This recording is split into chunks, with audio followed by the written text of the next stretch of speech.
thought about you.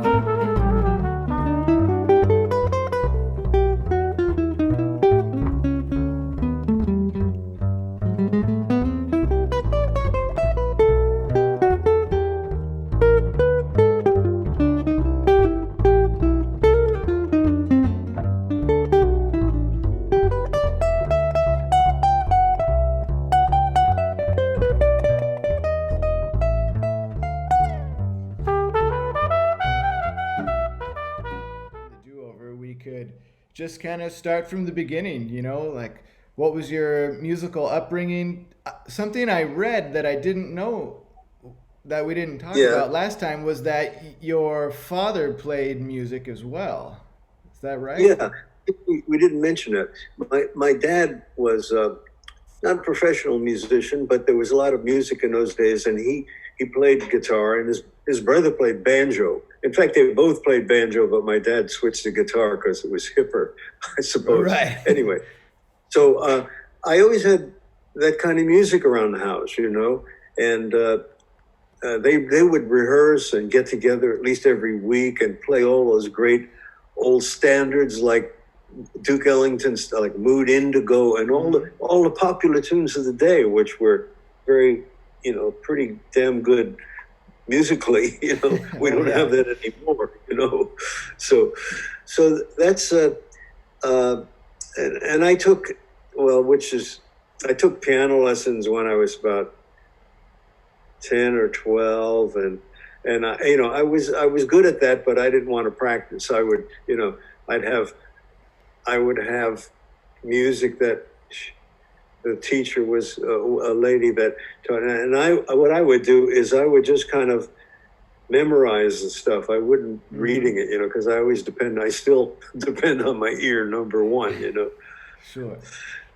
So, and that's something that we all should do, to not as extreme. It's nice to have the balance of your knowledge and knowing what you're working on Right. and being able to see it. And So, when she was giving you these first guitar lessons, I mean, it was yeah. what I'm sure it was, fundamentals and things like that. But like what kind of content was she teaching you? Did you do any classical, or was it like popular songs, or? And her name was uh, Cora Fellows, Miss Fellows, and she was a very brilliant woman. She was just a wonderful lady. And in those days, if you took guitar, she taught mandolin and any other, but the guitar book that she used was a method that was probably the only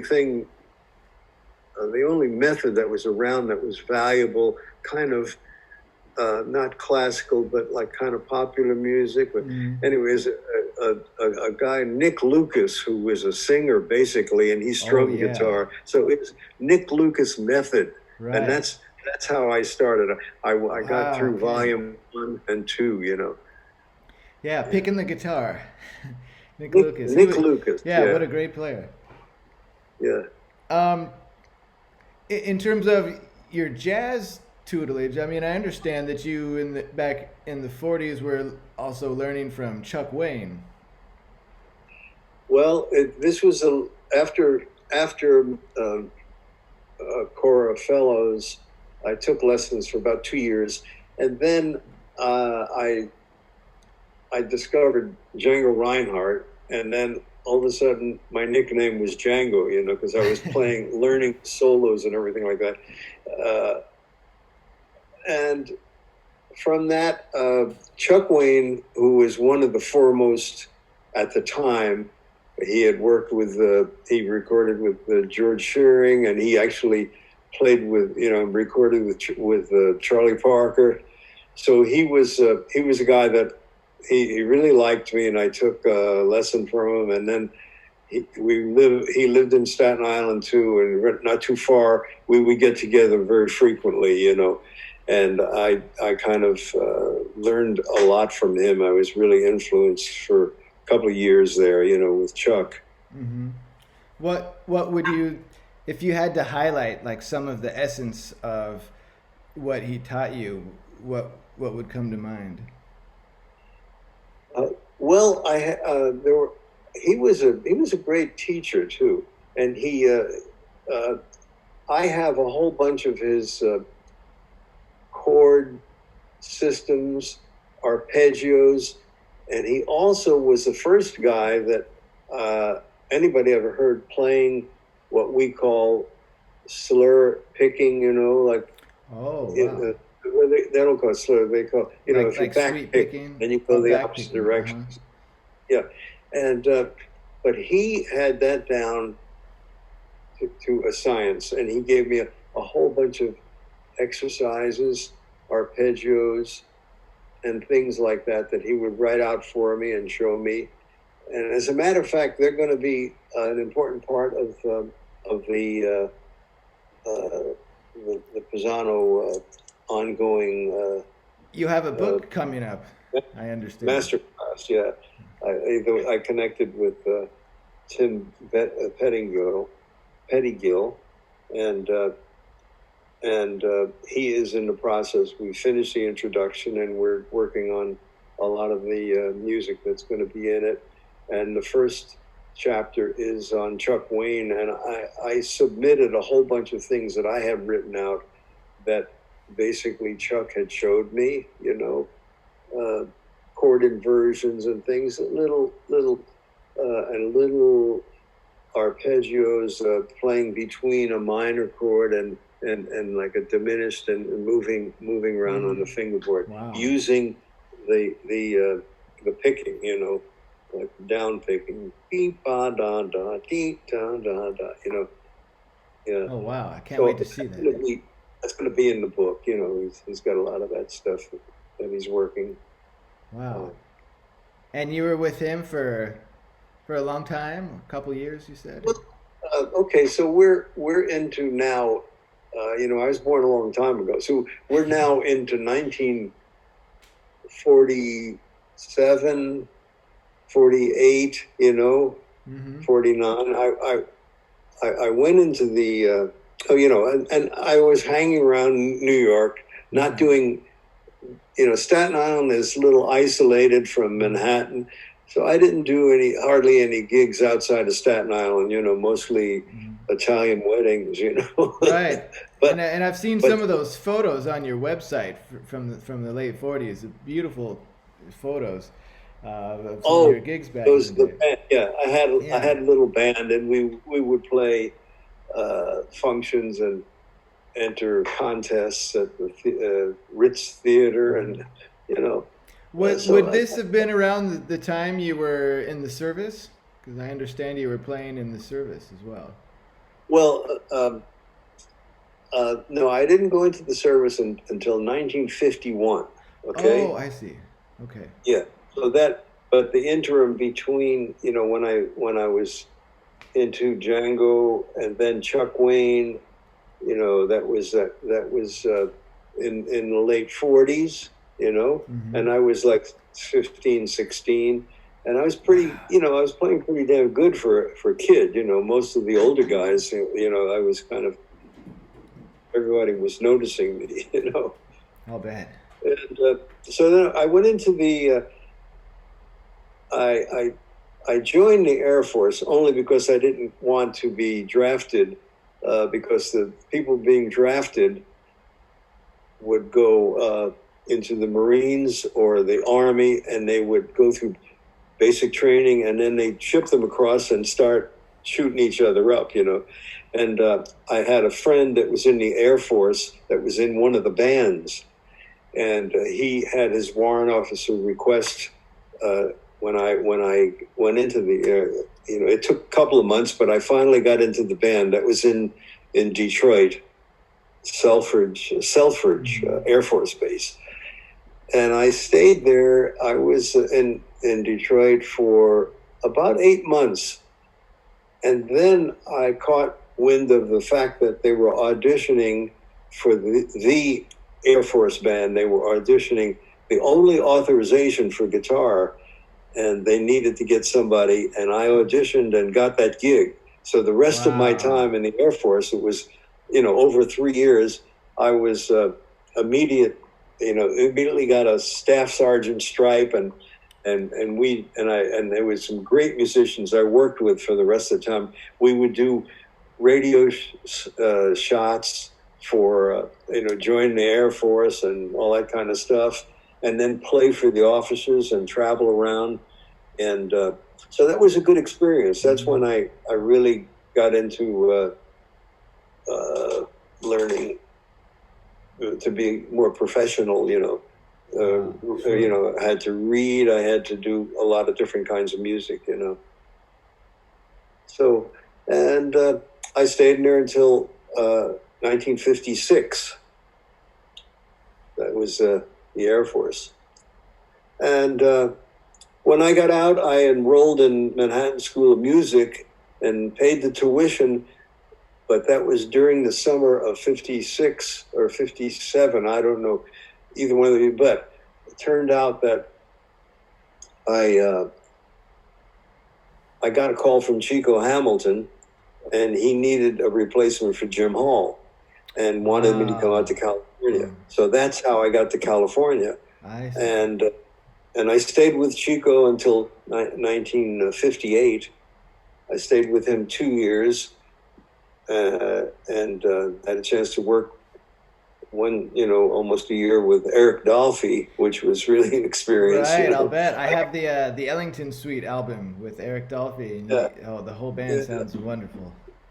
So that was it through the years until I left Chico and had a couple of albums that Fred Katz was working for Decca Records as an A&R guy, and he had heard Billy and myself playing, Billy Bean, who I met in New York area, and we got Billy to come out, and he stayed here in Los Angeles, and we did 2 albums, Mm-hmm.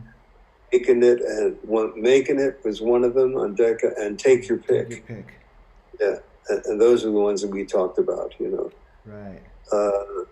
And Billy stayed here for a couple of years, and then wound up going back to New York, and we kept in touch, but we did a lot of playing together, and he was a big influence. I could not believe when I found an album one time, the first time I heard him play, and I couldn't believe it because it's the way that I wanted to play, and I didn't know anybody could play like that, and the album was with not Buddy DeFranco, but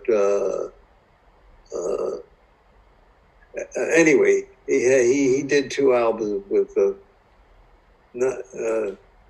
I don't know, I can't remember the name now, but and he just knocked me out. I couldn't believe, when I heard his playing, and I was hooked. And as soon as I heard, I got in touch with him, and we started getting together, But that was, again, that was before I came out here. I heard a story about you two meeting and recording in somebody's kitchen. Yeah, that's actually, that was an album. That turned out to be an album in addition to the 2 Decca albums. And after that, a lot of people had heard this, and I had a tape machine, and I recorded a bunch of stuff in my mom's kitchen, And the first time I met Billy, in 1956, and we were just playing all this shit together and just having a great time, and turned out that they were eventually released by String Jazz Records. That was out of in England, and we did a couple of out of all of the stuff that I had, we got about 2 albums, out of that material. Wow, I'm gonna have to find those. They were just 2 guitars. You have to hear some of that stuff. They're really pretty great. Wow, I'll bet. Yeah, I have Take Your Pick and Making It. Just wonderful. Yeah, they were a little kind of. We didn't have the freedom that we had in those other albums. And again, I'll get a copy to you, some copies of it, so if I could get it to you some way. Oh, I'd love that. Oh, that'd be fantastic. I'd love to hear that. So after the Billy Bean, I mean, so we're, you said 1956, 57, right around there. Well, no, 56, I was still with Chico. Billy came out here in 50, 58. Oh, So we did that album in 58. And he stayed here for a couple of years, 59 or 60, you know, and started working a lot around Los Angeles. Everybody heard about him because he's such a great player. He was way ahead of his time. I mean, if he played just the way he was playing then and appeared on the scene today, people would stop and say, wow, you know. And this was, we're talking about a long time ago, you know. wow. He was doing all that stuff that, you know, you don't generally hear, you know, on guitar. Wow, You know? that's amazing. Wow. So Mhm. that you know, in the interim of between being in the Air Force, I had met Johnny Smith, and when he was in town, but I knew him from New York, and then when I was working with Chico, we worked opposite each other at Birdland, Oh, and we got to know each other pretty well. He was just a wonderful a great player and a great human being. He was just and we became good friends. You know? yeah.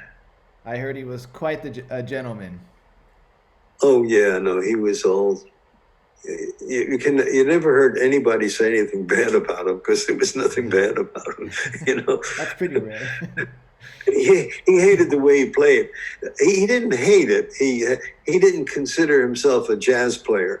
His playing is kind of strident, you know, and it the way he picked up and down and the way he but his technique was flawless. You know, he really had facility. But he always what he would call, I'd say, oh, that was great. And he said, oh, that's like my bag of mistakes. You know, Right. He would always, I'd love to have those mistakes. my bag of wrong stuff. You know, but he was great. You know, And speaking of, amazing technique and another name that comes to mind who I think is relevant to that time and place is George Van Eps. I understand you knew George as well and played with him. Well, George, he came into my life before I even played guitar. Oh, And really?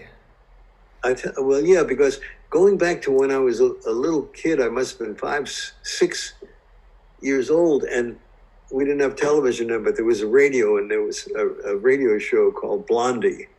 And I would wait for that every week because there was a little theme song, and within that, it was only about 4 bars long, and it was a string quartet.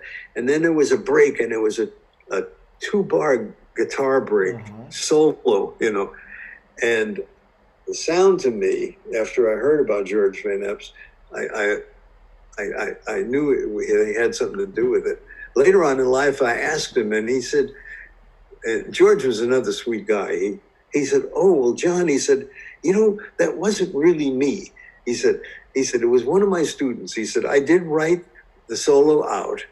And he said, but my student played it on the show, you know. So, but that was my first recollection before I even played guitar, you know. Full circle. And then finally, I remember the first time I saw him, and it was like, I was with Chico, and we were recording at Capitol or someplace, and all of a sudden on the break, I was out in the hall, and all of a sudden I see this group of people come walking to me, and it was George Van Eps was in the middle. Wow. And I got so excited, and I went up to it, and I just complimented him, and he didn't know who I was, but he again was a sweet guy. He didn't say, "Okay, kid, get out of here," you know. But he was very nice, and I'll never forget that, because I can still see him, and I really got like held my breath, because I want, just to see him and to say something to him was a big thing. But then after that, when I started Guitar Night, I called him. I took a couple of lessons from him, but then when I started, this later on when I did Guitar Night, and that was in '97 or something, I don't know, whatever. It was 20 something years. Guitar Night went like 23 years, and I called George, and I got him to do the very first Guitar Night, and I have a video of it. And wow, how George special. and then he did Guitar Night several times, but that first one was really a winner too, I'll bet. And so you mentioned George. He was another meeting him was just something special,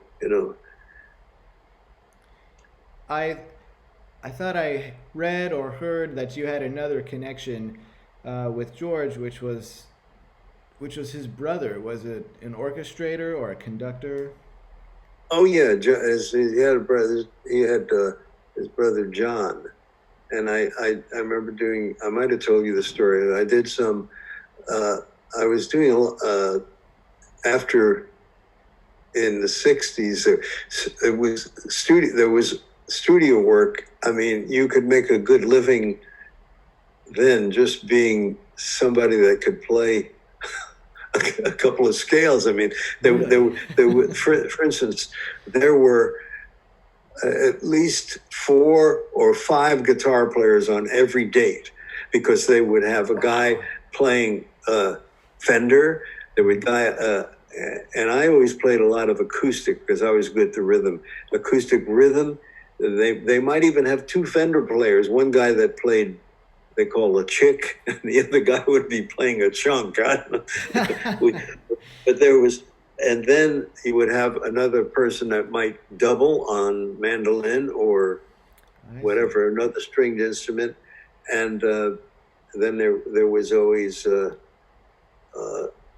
another guy that played a Fender bass guitar, And so there was always, you could, if you took a date, in those days, a contractor would call you, can you be, and you say, can you be at Capitol, or can you be at Gold Star at 2:00?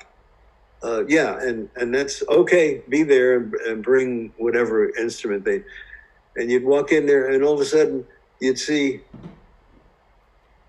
the guys, Howard Roberts would be sitting in one chair, Barney Kessel, and you'd be playing with all these guys all the time, Wow. It sounds like you wouldn't know exactly what you'd be walking into on each session. Yeah, but you get to know the guys, and there was Al Viola was doing a lot of work. He helped me a lot. He'd send me on all kinds of gigs just to sub for him. He got so many calls, and Bob Bain. Is that another name? Bob. I met him early in working at, I guess it was at Columbia, and I remember first time I met him, and I just remember he was just a great guy too. I did a session, and there was some stuff that he wanted to do, some overdubbing after the whole orchestra left, and he stayed there, and he put these things down, and he told me exactly what he needed, and if there's, and helped me through some of the things, do a little more of this stuff, but he was great, and through the years we played a lot together.